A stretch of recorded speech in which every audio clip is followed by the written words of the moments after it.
আজ সকালটা শুরু হয়েছে মোটামুটি 6টার দিকে। উঠেই আমি একটু জল খেয়ে নিলাম। জল খাওয়ার পরে আমি গেলাম ফুল পাড়তে। তো এই যে ফুল, তারপরে আমি আলুর দম খেলাম কচুরি দিয়ে। তারপর যাচ্ছি আমি স্নানের জন্য। এখানে আর কি আমি ভিডিও করার চেষ্টা করছি, সবাই আর কি যেভাবে ভিডিওটা আর কি করে। তারপর স্নান করে চলে আসলাম পুজো দিয়ে। দেন আমি চলে এসেছি রেডি হতে। কারণ আমি এখন যাব আর কি মাসির বাড়ির জন্য। তো ফার্স্টে আমি গুড ভাইবস এই টোনারটা ইউজ করছি, এটা আমার ভীষণ ভালো লাগে, তোমরাও ইউজ করবে। দেন তারপর আমি বাচ্চাদের মতো এখন আমি জনসেন্সের ময়েশ্চারাইজার ইউজ করি, সেটা ইউজ করে আমি সানস্ক্রিন ইউজ করলাম ফক্সটেলের। আমার এটা ভীষণ ফেভারিট একটা সানস্ক্রিন।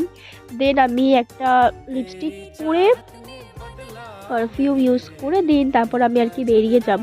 তারপর আমি ভাবছি যে কীভাবে চুল বাঁধা যায়, আমি খুব টেনশনে ছিলাম চুল বাঁধাটা নিয়ে। লিপস্টিক তো আমি দিলাম, তারপর আমি জাস্ট একটা নর্মাল একটা বান করেছি ক্লিপ দিয়ে, আর কিচ্ছু করিনি।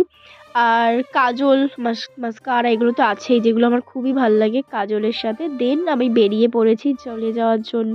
ওই যে পিছন দিয়ে আমার মা আমাকে আগিয়ে আসছিলো, আর আমি এই যে ট্রেনে উঠে গেছি। ব্যাস, ব্লগটা এইটুকুই।